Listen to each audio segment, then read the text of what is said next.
the obvious theme of the Agamemnon? Well, a king decides to go to war to avenge an injustice. So it's about the question of justice. Now, to do it, it turns out that he has to sacrifice his child. This would be easier symbolically, I think, if the child were a boy.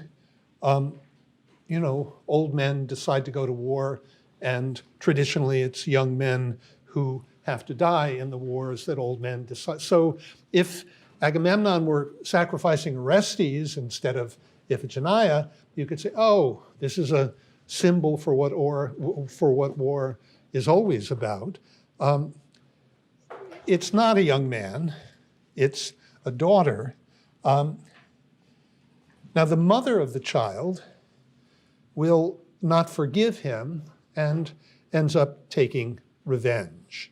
She apparently doesn't think that the universal principle of justice, in this case, Agamemnon seems to be upset because Paris, the son of Priam of Troy, has come to visit Menelaus. The law of xenia, of guest friendship, demands certain things when, you know, they didn't have hotels, so you couldn't go stay at a hotel. You had to go stay with a family when you went to a foreign country. So you matched up with a family and you became the guest friend. So Menelaus is the king of Sparta and Paris is the son of the king of Troy. And so naturally, when he goes to Sparta for whatever reason, he stays with the royal family. That has certain obligations. And one of those obligations, although it probably wouldn't be put exactly this way, is that you don't steal the man's wife. So the fact that he goes off with Helen and runs away with Helen, it's not just an erotic question. It is a question of violating these fundamental rules of guest friendship. And Agamemnon apparently thinks that in order to do what he has to do in order to support this fundamental principle, he has to go to war against the Trojans. Now, his wife apparently doesn't think that this universal principle of justice is worth the death of her child.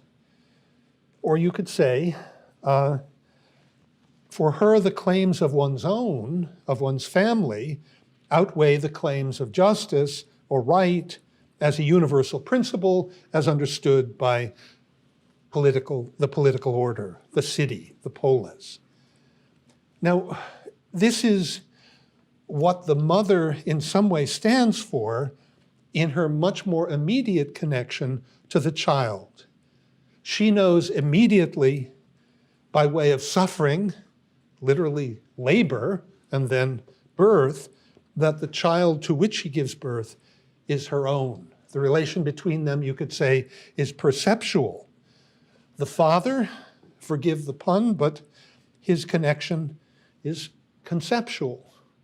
It's not immediate. It's mediated through the mother. The only way he knows that the child is his is by way of the mother. So at some level,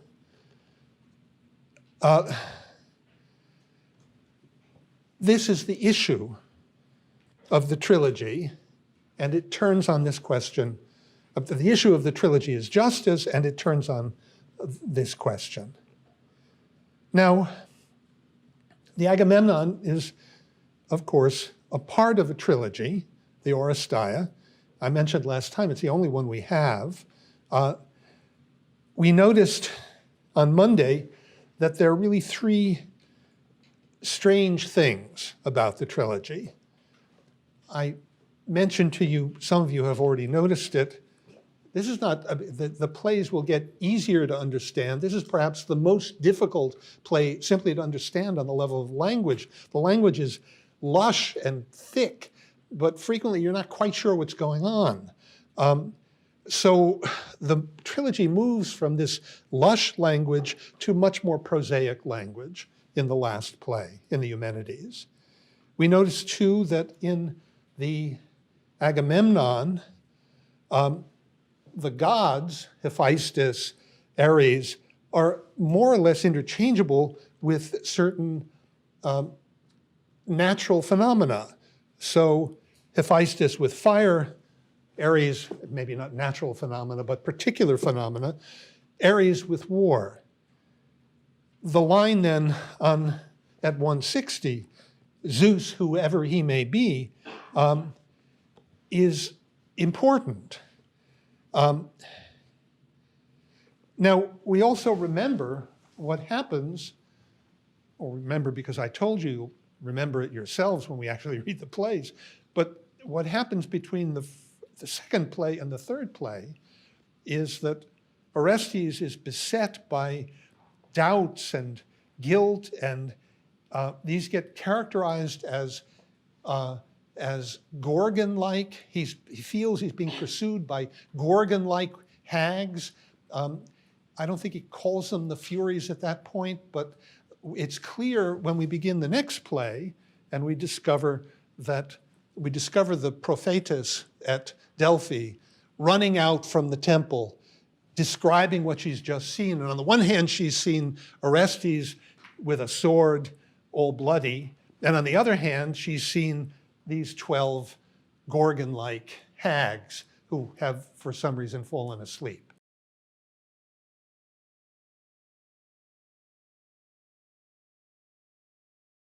No, it doesn't count as sexual taboo. That's not the issue. Agamemnon never characterizes it that way. It gets characterized as violating a fundamental law. It's the violation of the law of guest friendship that is absolutely necessary, they think, for civilizations to continue to exist. So it doesn't, we might interpret it differently. We may interpret it differently, but to begin with, it's not that. To begin with, Paris does something awful because he does something so utterly antisocial that if it were to stand, it would mean that cities were in a perennial state of war with one another, that there's no way in which they could interact peacefully. So Menelaus may understand it the way you understand it, and the relation between Menelaus and Agamemnon, that's an interesting relation. Why does Agamemnon take up this cause? But insofar as it's justified, it gets justified explicitly as punishment for the violation of a law. Now, we don't have to buy that. I mean, it may in the end turn out to be something very different, but right now, you start with what they say that it's about, and he presents it as though that's the issue. So, and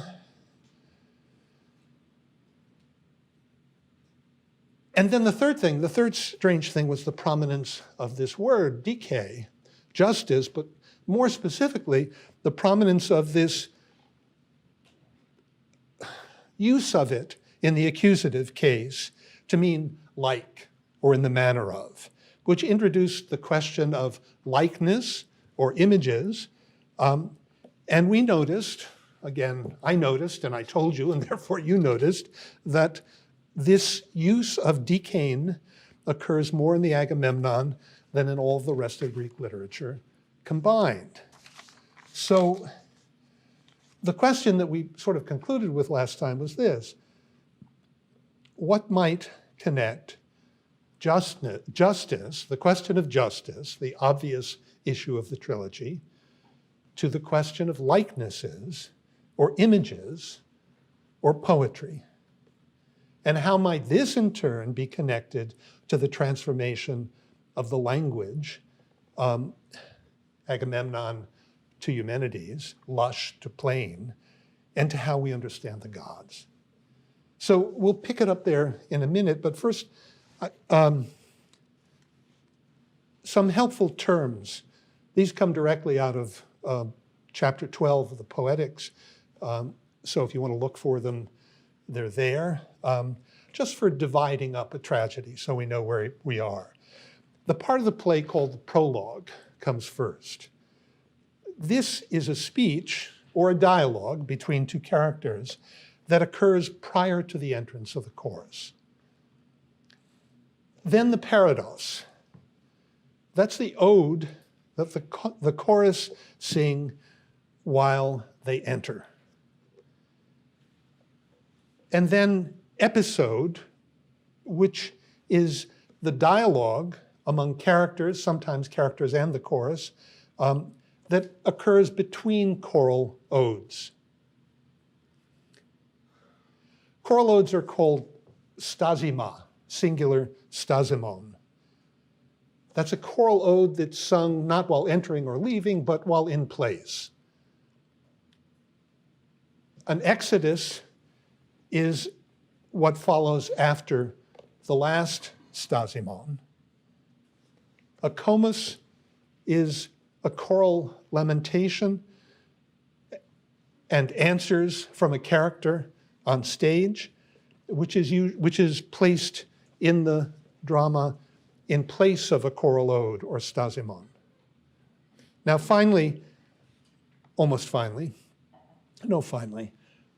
the odes are divided into what are called strophes and antistrophes, where the chorus splits. One part represents, one part makes a statement, the strophe, the antistrophe ordinarily responds to it. So while it's not always adhered to, the meter of the antistrophe usually duplicates the meter of the strophe. So what we'll notice, sometimes there'll be so if two words occur, one in the strophe and one in the antistrophe, and the one in the antistrophe corresponds metrically exactly to the one in the strophe, it's sometimes interesting to compare them. And if there's a variation in the meter, that can often be intentional as well.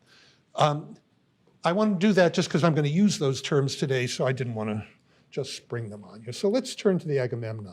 It starts with a prologue, with the guard, with the watchman. So why does it start that way?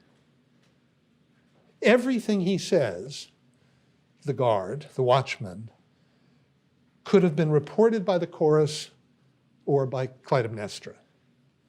And Aeschylus very frequently does it that way. So for example, in the Suppliant Maidens and in the Persians, he opens both with the chorus. Now,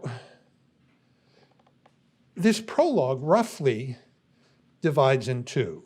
So lines 1 through 20, the watchman describes how bored he is because of the unchanging cyclical nature of the heavens that he's constantly forced to look at. He's standing on top of the house. He has to sing to keep himself awake. The second half, lines 21 through 38, he discovers the signal fire. So he's in an interesting position. He's on top of the house, looking up at various constellations. He calls them, on line 6, potentates or dynasts, probably more literally.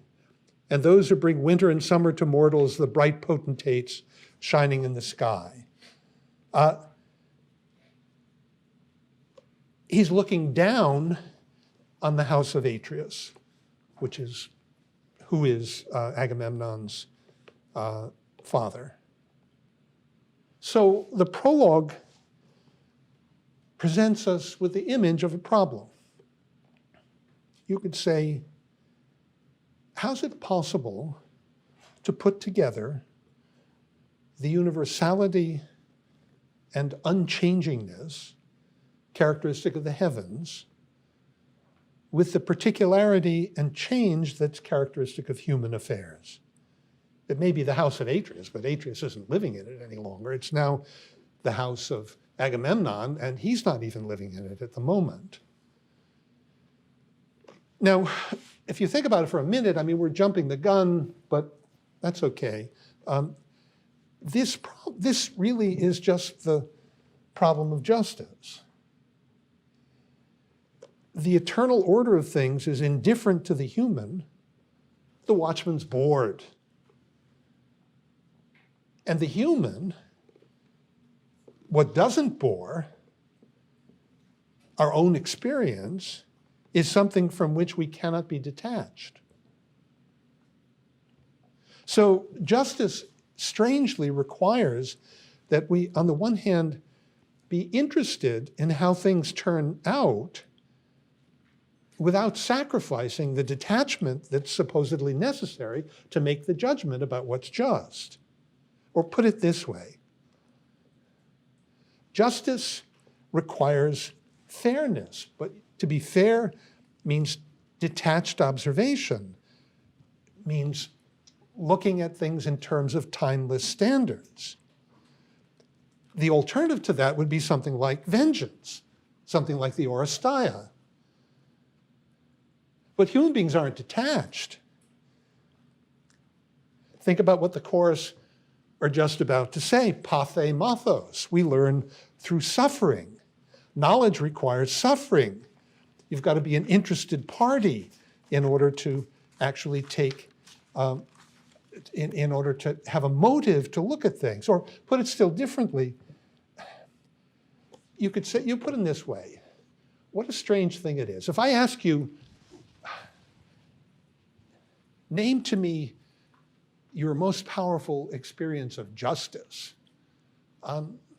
it's kind of interesting that almost all of you are going to reply by telling me about an injustice that's been rectified.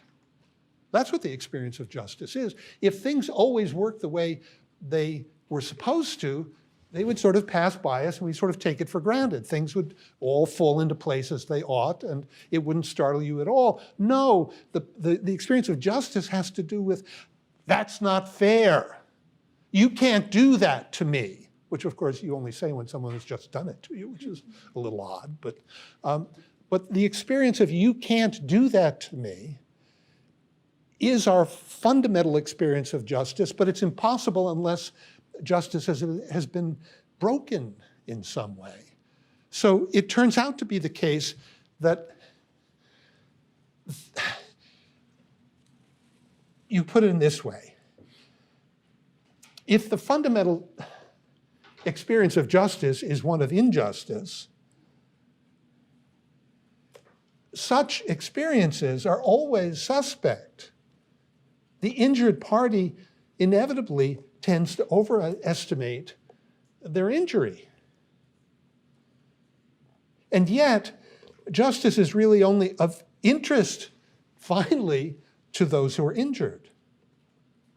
So how's it possible? How is justice possible? Or put it still differently, justice always gets understood in the following way. Just as X did Y, I will do Z. But this just as is our adverbial decane. There's something irreducibly poetic about this experience of justice. You can see that in a very simple way. Classic statement of the problem of justice, an eye for an eye and a tooth for a tooth. That's supposed to make the claim that when a bad thing is done, it gets repaid with exactly the same thing. But the eye that is lost is never the same as the eye that is taken in order to right the wrong. The tooth isn't the same tooth. It's like it. Or another example, even if it were the same, this is going to come up in the Electra story. It comes up more powerfully in Sophocles' Electra story than it does in the libation bearers. But you can put the problem in this way. The reason it shows up in Electra is that Orestes, of course, is sent away and then comes back and renders justice. or vengeance. Electra's there in the household the whole time while waiting for Agamemnon to come home and then waiting for somebody to come back and help her avenge the death of her father. So the difficulty is, how to put it? Forget about Electra. An eye for an eye. So somebody pokes your eye out, and then the law in its judgment decides, well, if you poked her eye out, we're going to poke your eye out. That's literally an eye for an eye, right? The difficulty is that it's not only that you got your eye poked out, but you have to live with it. You have to live with the fact that this injustice has been done to you. Not only the fact that you can now only see out of one eye and presumably don't have depth perception, but but just thinking about what's been done to you, mulling it over, resenting it, all of that hurt is part of the injury, and the longer it goes on, presumably, the more it has to be accounted for. So if justice consisted of simply doing the same injury to the person who did the initial injury, in a way it wouldn't be enough, because it doesn't account for all the suffering that's going on in between. So the difficulty is, of course, that's very hard to calculate what on earth that would mean, adding, well, not just the pain of getting your eye poked out, but also the suffering that comes. We're going to account for that. We're going to account for that as well. The problem is that it looks as though the only way you could really do justice would be for the injustice to be punished immediately, at the very moment it was done. But of course, that would be to forestall it. That's not possible. It's not possible for it. There's always some sort of time interval between the bad thing that was done and the punishment for the bad thing. And that time interval is, in a way, the problem that shows you that perfect justice looks as though it's out of the question, because in order for perfect justice to occur, if the gods rendered it, the gods would have to prevent the thing from happening in the first place. Therefore, the Hagar cartoon, right? So that, what does he say? He's talking to his son. Has anybody got it there? Can anybody read it to me? I have it somewhere.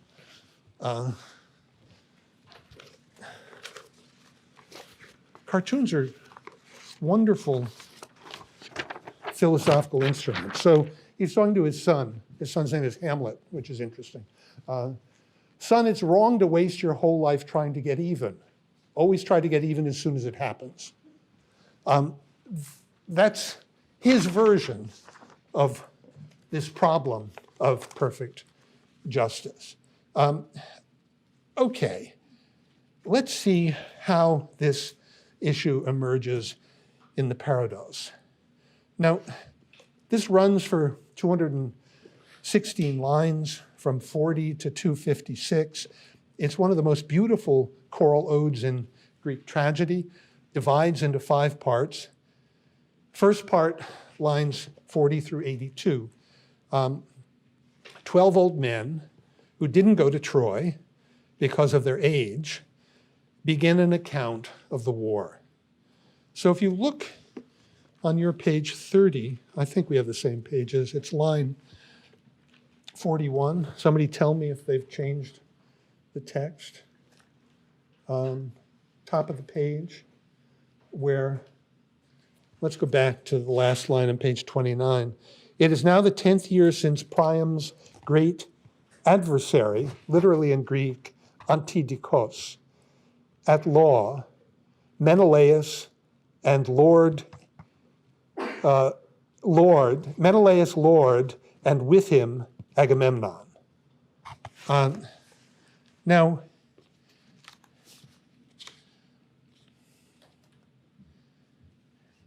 Antidikos, literally a returner of right, or since right can mean punishment, a returner of punishment. You have adversary at law. It's singular. There are 2 of them, though, Menelaus and Agamemnon. and they're called punishers. They're mentioned immediately after this term, antidikos. So there's one antidikos, because it's singular, and there are two punishers, which means that those suffering in this case are not the same as those punishing. Or you could say, comes back to the question you raised, in this very subtle way, Aeschylus has shown that we need to ask about Agamemnon's motive. What's he doing this for? Yes, Menelaus is his brother, but it didn't happen to him. The problem is compounded by where it goes after this. The pair of sons of Atreus, mighty in honor, put out with an Argive armament of 1,000 ships from this land to aid their cause in battle, uttering from their hearts a great cry for war, like literally eagles who in grief extreme for their children high above their beds circle round, rode on the oarage of their wings, having seen go for nothing the labor of guarding the bed that held their chicks. So we're given an analogy. Apparently, Agamemnon and Menelaus stand to Helen as eagles or vultures stand to what? Their chicks? The youth? Their babies? So the parental bond is what justifies their action being comparable to what Agamemnon and Menelaus do, namely they mount a war and bring 1,000 ships to Troy. This is a strange likeness.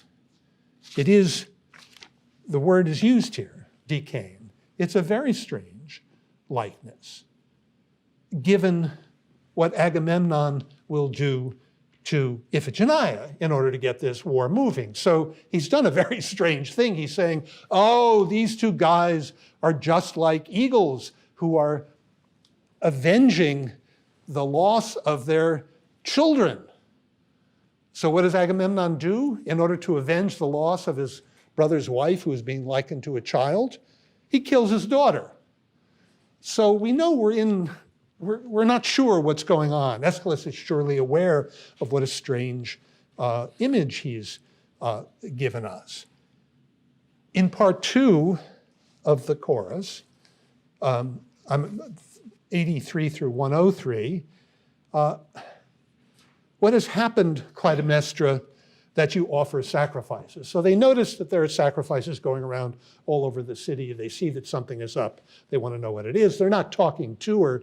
They are addressing her, but she's not present at the moment. And then we get part 3.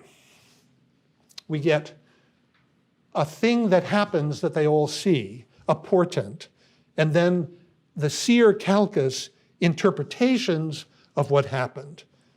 So let's look on page 34 for that, about line 114. The king of birds appearing to the king of the ships, the black eagle, and behind it the white one, appearing near the palace on the hand in which the spear is brandished, the right hand. In seats conspicuous, feeding upon the hair, her womb teeming with young, checked from running her final course, sing sorrow, sorrow, but may the good prevail. So they see 2 eagles attacking a pregnant rabbit. That's what they all see. And then, that's what actually happens. And then Calchas interprets it. And the interpretation will be what? That Artemis, the goddess Artemis, the goddess of the hunt, is angry. We get that on page 35. at line 133. Only let no envy from the gods cast into darkness struck beforehand the great bit for Troy's mouth, that is the army encamped. For in pity, holy Artemis is angry with the swift hounds of her father that sacrificed the wretched hare with all her young before the birth. She loathes the feast of the eagles. Sing sorrow, sorrow, but may the good prevail. Notice that this is the part of the antistrophe that corresponds to the part I just read in the strophe. You see what a strange thing it is, though, because this is still on the level of the image. So they see the eagles go after the hare, and then Calchas says, well, you know why Artemis is angry? Because the eagles went after the hare, but so why is she angry at Agamemnon and Menelaus? They're not really the eagles. It's only once it's interpreted that they stand for the eagles, I'm sorry, the other way around, that the eagles stand for them, that you can understand this as an account of why Artemis should be angry at them. It's still on the level of the image, and the interesting thing is that we never, ever get a non-metaphorical account of why Artemis is angry. That's rather important, given that that's the reason why Agamemnon kills his daughter. Her anger is the cause for the sacrifice of Iphigenia. So the good prevail has nothing at all to do with our experience of right triumphing, because why the gods do what they do is presented as a total mystery to us. And therefore, part 4 of the chorus begins with a statement of our ignorance of who Zeus is. On page 36 at the bottom, line 160, whoever Zeus may be, if this name is pleasing to him, by this name I address him. So we know Zeus. They go on to describe this in the antistrophe. We know Zeus overthrew his father, Kronos, although not why. We know also that Kronos overthrew his father, Ouranos. Since the ways of Zeus are inscrutable to us, we can only learn by way of experience or suffering, pathemathos. On page 38, we get that finally. Of Zeus who put men on the way to wisdom by making it a valid law that by suffering they shall learn. Pathemathos. That's important to, this is a little digression, a little parenthetical remark. This word pathos comes from the verb paskein, which means on the one hand to undergo or experience something, and on the other hand, really to suffer. So it means to begin with something that looks as though we're just talking about active and passive. There's an action, I hit. There's a passion or receiving, I am hit. So passive, active and passive verbs in a way look as though that's really the meaning of paskein and pathos. It just means undergoing, receiving an action, but then it really means suffering. Now, there's an old, you can talk about, I will suffer you to do that. It's sort of almost archaic English now, but it means I'll allow you to do that. But for us, and even for them, suffering has a tougher meaning than that. It means something harsher. It means actually undergoing things that are painful. So the assumption is somehow that when we move through the world and meet resistance, we experience things by virtue of the fact that we meet resistance. And on the one hand, you don't get any knowledge or experience or sense of what the world's like without that. And on the other hand, meeting resistance is an obstacle to your freedom. It It hurts, interestingly enough, but without that hurt, you don't know anything. So pathos has this double meaning. It's not just an accident of the language, but it's actually, it is a very deep philosophical significance about what it means that we live in a world where in order to undergo anything, we have to run, it has to run into us. We have to be hit. I'm struck by that, we say. Yeah, that sounds right. I'm struck by that. And we use that kind of language all the time, but to be struck by something is actually, if you use it in another way, it means to be hurt by something. So,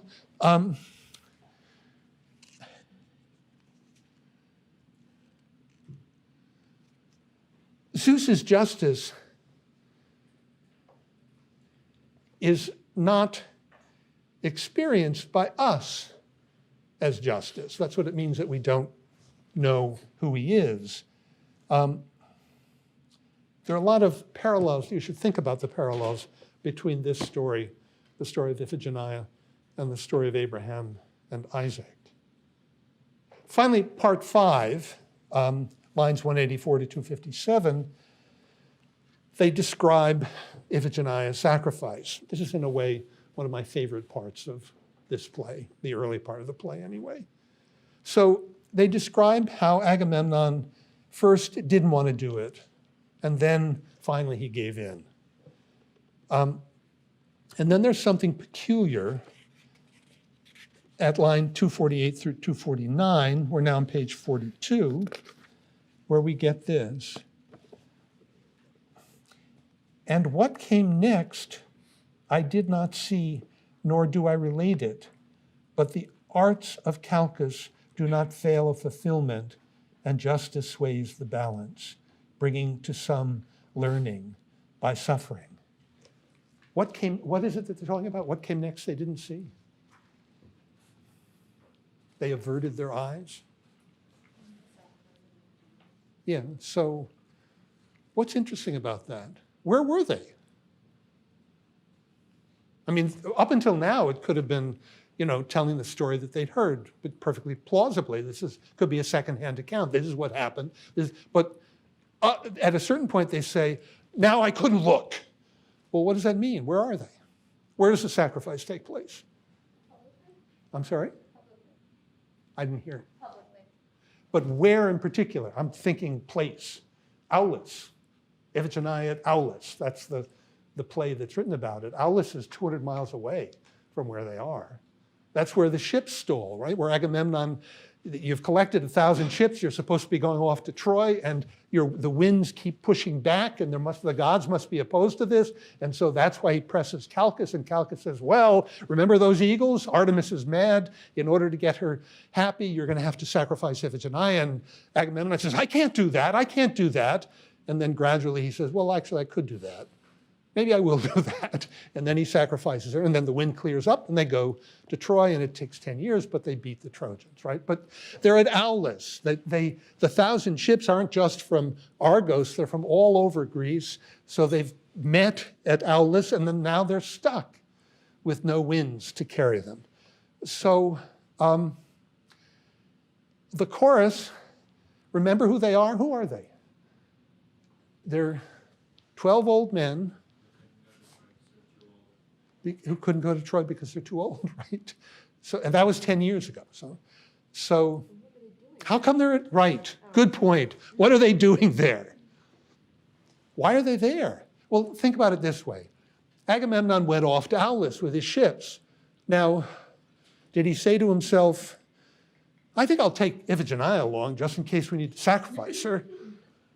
Or what? He had to send for her, right?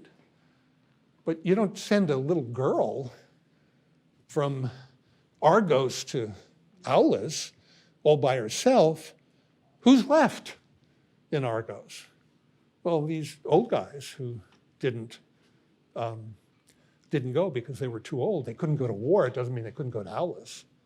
Now, none of this is said by any of the characters or by Aeschylus, but let's just try it as a hypothesis.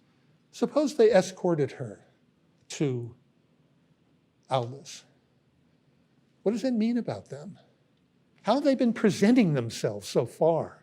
This is the chorus. We're getting an objective report from the chorus who says, but wait, they took her to Aulus? They're in it up to their necks. They're complicit in this action, but they're hiding the fact that they're complicit. Does that remind us of anything?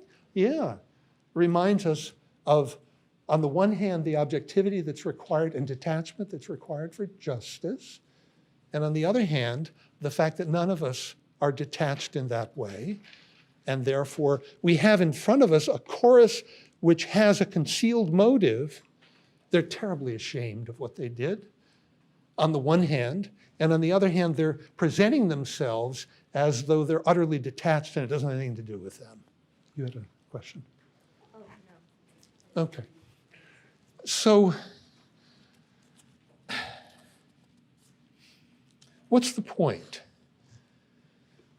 They hide their complicity in order to pretend to a kind of objectivity. They're ashamed. Their knowledge comes from suffering, from being involved. This whole issue comes up again in the exchange between Clytemnestra and the chorus that we get in the first episode. So that's 257 to 354. First, Clytemnestra tells them the reason the sacrifices are all over the place and all the temples is that Troy has fallen, and naturally they're curious and ask her how she knows. So she gives them two accounts. In lines 281 through 316, she tells them about the signal fires. So it starts on Mount Ida in Asia Minor, and so from mountaintop to mountaintop and mountaintop, she names all of them. They light a fire. This is apparently prearranged. When Agamemnon went off, they light a fire, and then speed of light is very fast, so it's really instantaneous. And then at the next mountain, there's somebody stationed who lights a fire, another fire, and finally they see it after about 6 fires in Argos. So she gives them this very, very plausible account, and they say, well, I guess, but I'm not so sure. So on page 46, you get this, where they say at the end, to the gods, lady, I shall address my prayer later, but for this tale of yours, I would hear it to the end again and exhaust my wonder at it. So they're not convinced. Then what does she do? In the sequel, she gives them a long, rather long, invented, poetic account about what is happening to everybody at Troy. So, for example, on 47 at line 325 following, you get this, for the conquered falling about the bodies of men, brothers and fathers of children and aged men, from a throat no longer free lament the end of their dear ones. Now they believe her. She started by giving it perfectly what you might call a rational scientific account of how they know. And they say, yeah, well, maybe, but I don't really buy it. And then she says, how else do you know? And she gives them a description of something she can't possibly know. She's just invented all the suffering that's going on at Troy and all the and the fate of the Greeks who are imposing that suffering. So on page 48, you get this. The chorus say, lady, you speak wisely, like a prudent man, and now that I have heard from you sure proofs, I make ready to address in praise the gods, for not unworthy of our labors is the return they have accomplished. Notice, by the way, 351, this turns out to be rather important. Literally, woman, you speak prudently in the way of a moderate man. If you go back to line 10 on page 28, almost at the very beginning, the night watchman had said this, for such is the rule of a woman's man counseling.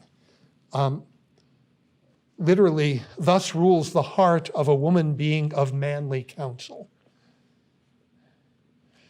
We'll come back to that a lot, but right now, Clytemnestra gives them a fake experience, a poetic experience, and they accept it. The scientific account wasn't persuasive. So apparently, what they and we find persuasive is on the level of suffering, of experience, even though the experience is not true. However, the truth seems to require that we in some way transcend this level. Now, the consequence of all this becomes clearer in the second Stasimon, 355 to 487. And then, following that, in the second episode, when the herald comes in to announce Agamemnon's arrival at 489 through 680, and then in the third Stasimon, line 681 to 781. So the chorus expressed the view that the victory at Troy is an example of Zeus punishing injustice, of what Paris, who is also called Alexander, so you'll notice that, of what Paris did. The herald comes in and confirms this. But then gradually, by the time he's finished his rather long speech, he reveals to us that all of the Argive ships that went to Troy under the command of Agamemnon, there were 100 of them, the Iliad tells us. Of all of them, the only one that returns is Agamemnon's. The rest have been sunk in a storm. So the chorus began with the expression that this victory is a victory for justice. The herald starts by saying that, but if that's true, and 99 of the Argive ships were sunk, does that mean that they also were punished by Zeus? So what's going on? On page 49, I'm going to read a rather long section. It is the mighty Zeus, Lord of host and guest, that I revere, he that has accomplished this against Alexander or Paris. Long since he has been bending his bow, so that neither short of the mark nor beyond it should the bolt of the stars fall vainly. They may speak of a stroke from Zeus. That at least can be traced out. He has accomplished it, as he ordained. Men have said that the gods did not deign to attend to mortals by whom the grace of things inviolable was trampled. But such men are impious, and the penalty for daring what may not be dared has been revealed to the descendants of those whose pride is greater than is right. Remember that, to the descendants of those. When their house abounds with wealth and excess beyond what is best, may it be granted me to have good sense, so that the gods are content to leave me free from harm. For there is no defense for a man who in the surfeit of his wealth has kicked the great altar of justice out of sight. Now,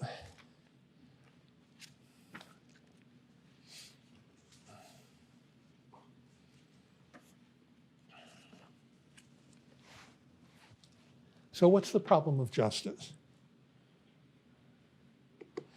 You read, say, the Old Testament, and you see many harsh things done, but you could argue that things even out over time.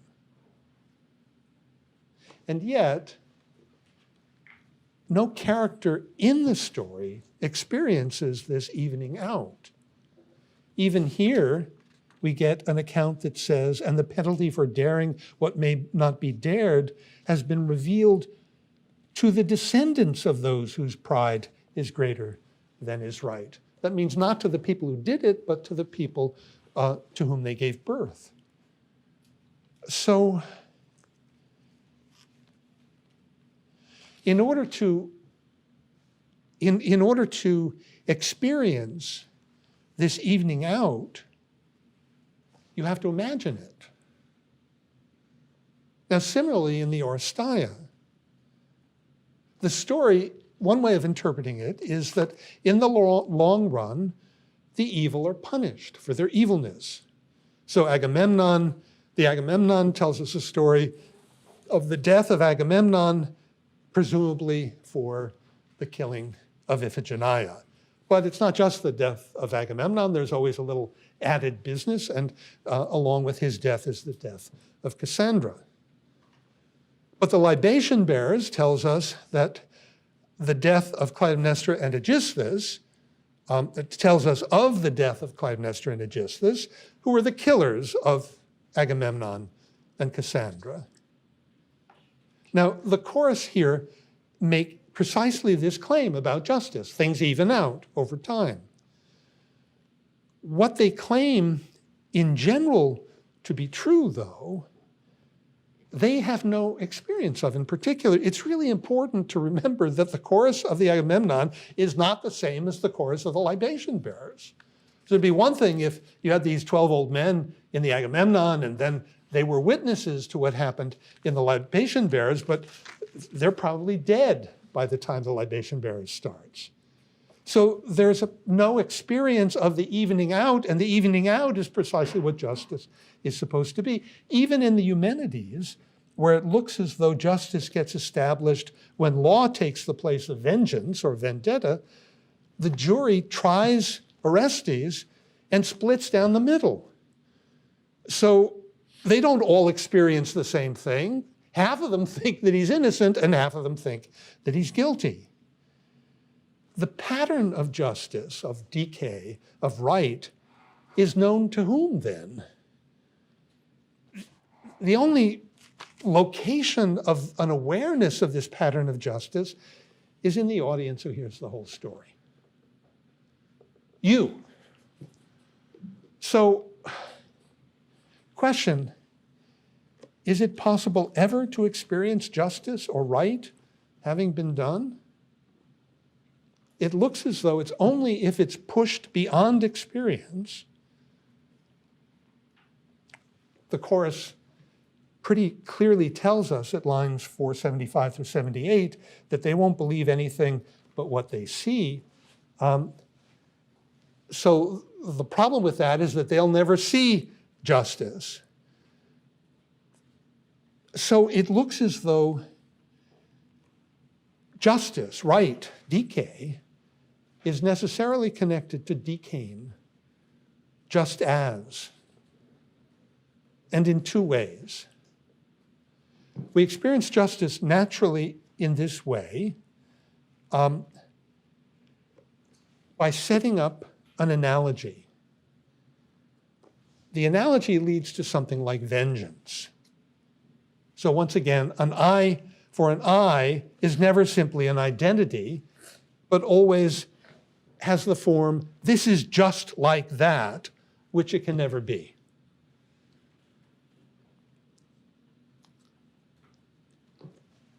And this natural connection between justice and image making suggests the possibility of a series of likenesses, of analogies, that detach you from the immediacy of the situation while somehow preserving the immediacy of the situation.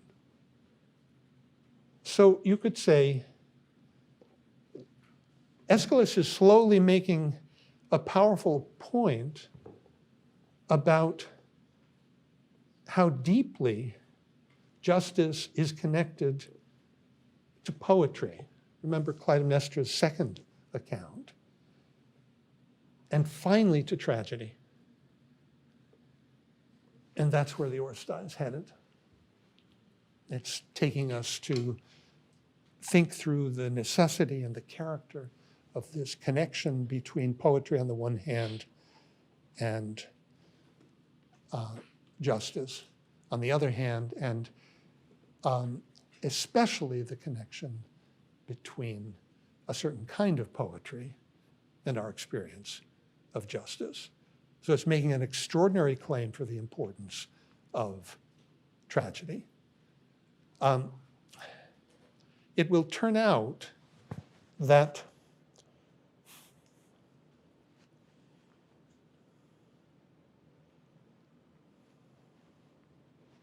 the crime that's really at the center of this whole trilogy, literally at the center in the libation bearers, but in many more ways than that. You'll notice, for example, that there's only one character that cuts across all three plays. This is Clytemnestra's trilogy. We haven't seen that yet, but she's the central character really in this.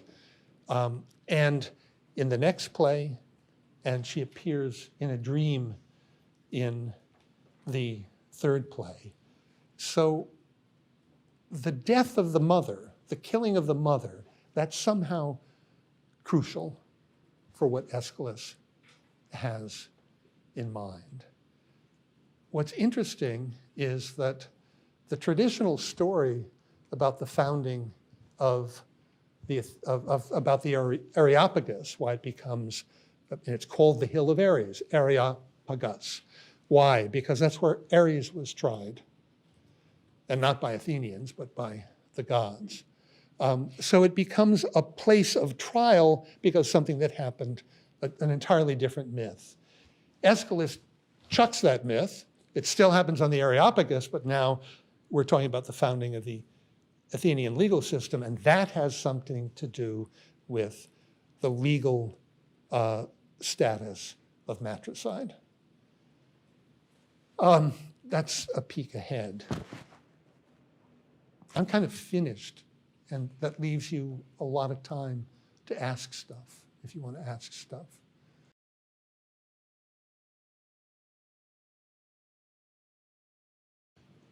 Atreus finds out that Thyestes is sleeping with his wife. So he arranges for a dinner where he feeds. So that's the adultery problem. It's not a murder problem. So he kills all the children but one and feeds them to Thyestes, who discovers what happened. And that's why Aeschylus comes back and seduces, let's not say seduces, Clytemnestra is too good for that. I mean, she sort of knows what she's doing. But he sleeps with Clytemnestra while she's still married to Agamemnon. And then when Agamemnon comes home, he and she together, depending on which account, kill Agamemnon. So that looks as though it's a killing for those prior killings, right? And now it turns out that Orestes is outraged because his mother has killed his father. So he comes back and kills them, and presumably this could go on endlessly. So it turns out that the Eumenides is how you put it, is an account of how you can put a stop to it. It looks as though the reason it goes on endlessly has something to do with decane. Just as the difficulty is, if you were talking about identities, A happened, therefore A in return, but it's not A in return, it's A prime. And A prime always adds a little extra something. And when a little extra something is added, like Cassandra, then it turns out that there's another reason. Since there was no identity, people can't just say, well, that settles it. It's done. There is no identity. There's a likeness, and therefore there's always a remainder, something left over that has to be taken care of, and then the next generation takes care of that, and it goes on endlessly precisely because there's no equality. The law steps in and says, we will declare equality. We'll figure this out, and we're going to stop this vendetta that runs. And the interesting thing about the Eumenides, as we'll see, is this is a wonderful invention. I mean, it's a splendid celebration of the importance of law on the one hand, but Aeschylus is no dummy. And he sees that even there, it's very, very problematic. And it turns out to be problematic because there's a big difference between guilt and guilt. Between, I declare you guilty in a court and you feel guilty. No guarantee that somebody's going to feel guilty just because they're declared guilty, and genuine justice would require that they felt bad for what they had done, really bad for what they had done. So it's an improvement, but he's no fool. He sees that it's not a complete solution. So Athena has to figure out what to do with the Furies, and we'll see all of that when we get there. But I think that the interesting thing is, once you begin to stretch it out in time, you see that it's almost because of the outrage, of the interestedness, that the punishment can't fit the crime and justice can't be done on the one hand, and on the other hand, there wouldn't be any punishment at all unless someone were outraged. So it looks like you've got to somehow square that circle. That's what Aeschylus is dealing with. It needs to be the case that the anger that motivates justice not be altogether dissipated on the one hand, and on the other hand, you've got to find a way that around the fact that anger, once aroused, is not really objective. This is not a recurring problem in Greek tragedy. Remember my drawing on the board, the Oedipus, the three ways he hovers above. He strives for a kind of objectivity, a total objectivity. And yet, what we'll notice when we read that play is this is a man who is consumed by anger. So in his own way, Sophocles asks the question, what's the connection between anger and objectivity? It's when we're most angry when we tend to presume that we occupy an objective point of view. Just think about, I don't know where you get angry. I don't get angry anymore, but I used to get angry.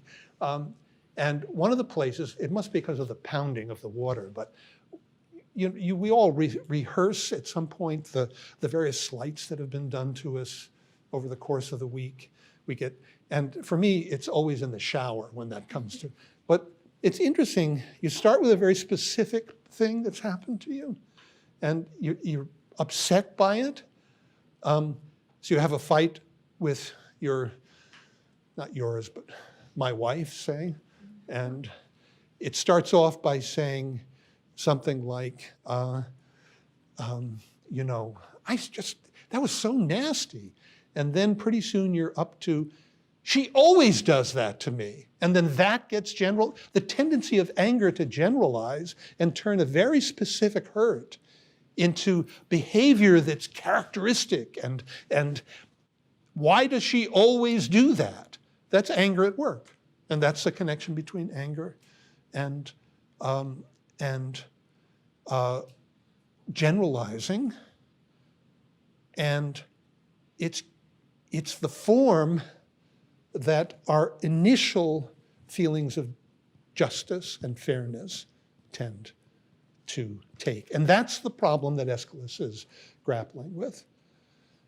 Because you don't have justice without something like that anger. You don't have the motive for justice. A god might be able to do it, but that's just another way of saying we don't know how it's done. I mean, for us, it has to piss you off when something bad happens, on the one hand. And on the other hand, that almost guarantees that you're going to get it wrong. You're not going to understand it because you're not going to be able to have the requisite detachment to be able to think it through from the other side.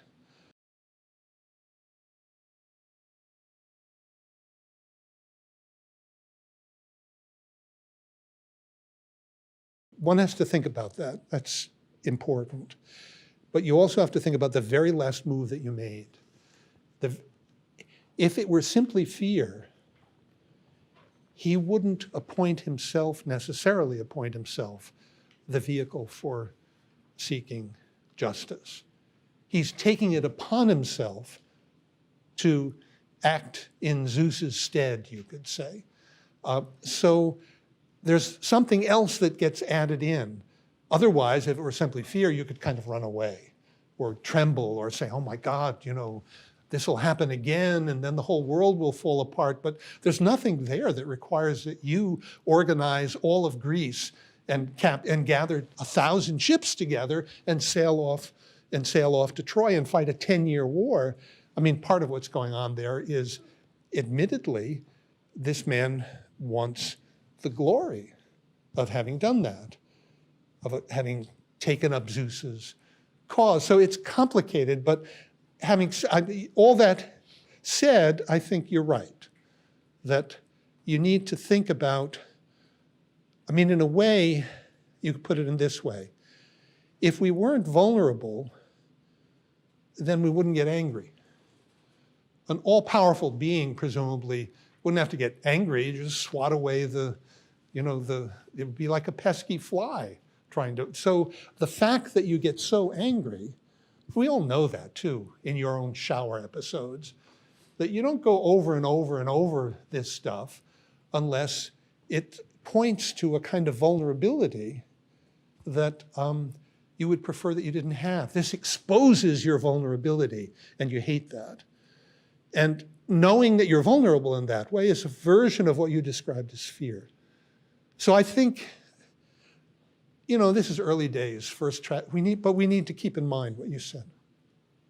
It's also interesting that when the chorus say at the beginning of part 4, Zeus, whoever he is and whatever he wants to be called, it's an indication that they don't really claim to know what Zeus is or wants them to do. And then we're confronted by various things that are understood to be caused by the gods, but they don't look as though they're necessarily, and we know that from the Iliad, of course, don't look as though they're all aiming at the same thing. And so it looks as though we're constantly, that's why you need Calchas, because you don't have any idea what the gods want you to do. So you're forced into this situation where you have to interpret this poetry in order to figure out these images, natural images, in order to figure out what the gods want you to do. And it's extremely, that's why I think Aeschylus has set it up in this quite beautiful way, where he says, this is what they all saw, the eagles gutting the pregnant hare. And Artemis was mad at that, and therefore she punished them. How bizarre, just think about that for a minute. How bizarre is that? So this happened. The eagles went down and they tore up this pregnant hare. You could say that's a terrible thing.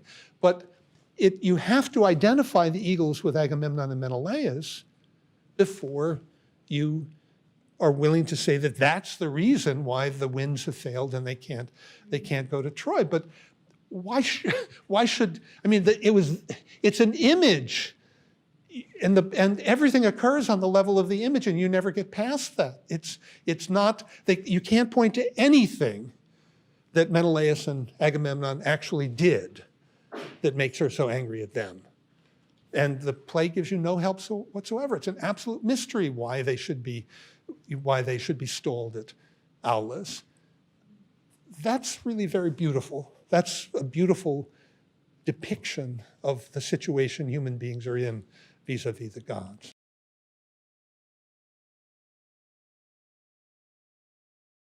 They give an account of all these events that lead up to the sacrifice of Iphigenia. And when they give the account, you have no idea whether they're witnesses or whether they're getting it secondhand. You don't know. It's perfectly plausible that somebody came back and said, this is what happened. Clytemnestra, your daughter, isn't coming back, and she's not coming back because she's dead because, they had to go to Troy. So when they're giving the account, you don't know where they're getting it from, except at that moment when they say, and now we had to turn aside. We could no longer look, which means they were there.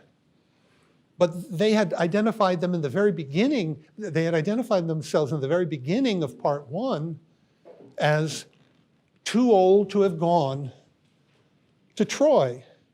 So they're too old to have gone with Troy. This is, by the way, not an absolutely foolproof argument, but it doesn't have to be. All it has to do is get you thinking that this might have been the case. Well, what might have been the case? Agamemnon discovers he has to sacrifice Iphigenia. For that to happen, he needs Iphigenia. For that to happen, she can't be in Argos, she has to be in Aulis. So she has to get from Argos to Aulis. So when you start thinking about it, somebody's got to take her there. So you ask, well, why are these 12 old men now in Aulis when they were in Argos? Well, they're in Aulis because somebody had to take Iphigenia. They did that. So they're systematically suppressing the fact that they did that. That's why it's not mentioned. They're suppressing the fact that they did it because they know that it involves them in an action that they don't want to be involved in.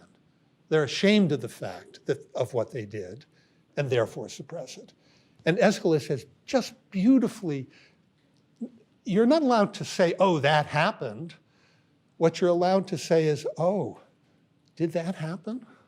But that's enough, because as soon as you say, did that happen, you realize that the whole point is to call into question the detachment and objectivity of these 12 old men who are presenting themselves as though they didn't have anything to do with it, when in fact there's a very good chance that they had everything to do with it.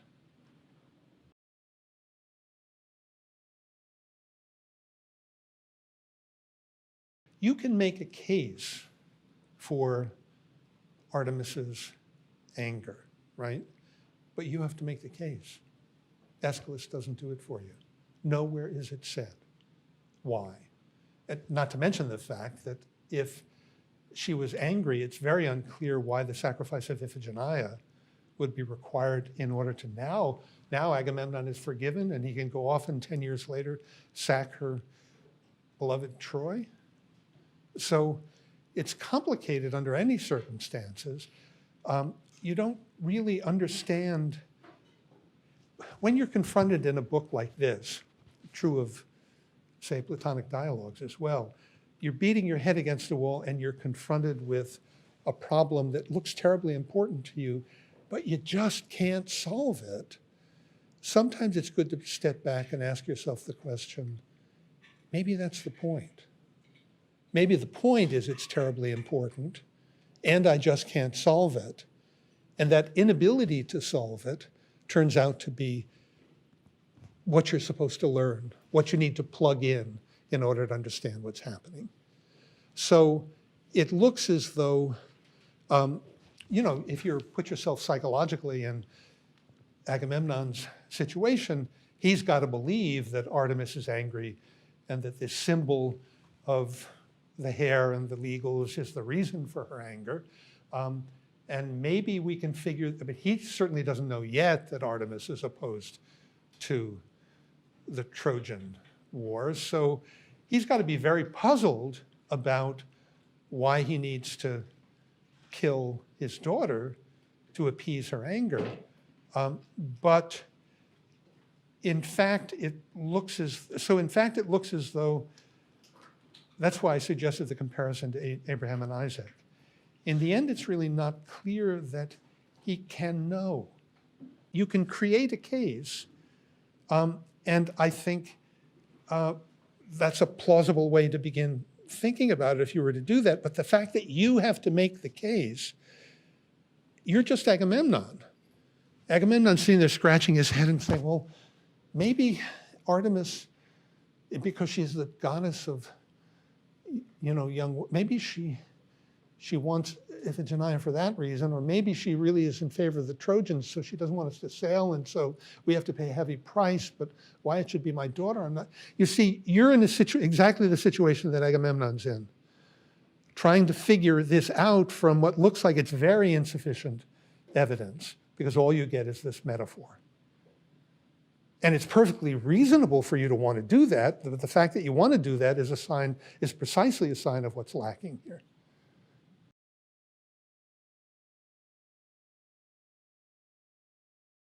Calchas, the seer, who along with the rest of them witnesses this strange thing happening in the sky, and you turn to the seer to say, what does that mean? So the seer is like a literary critic. You need somebody to interpret and interpret these signs.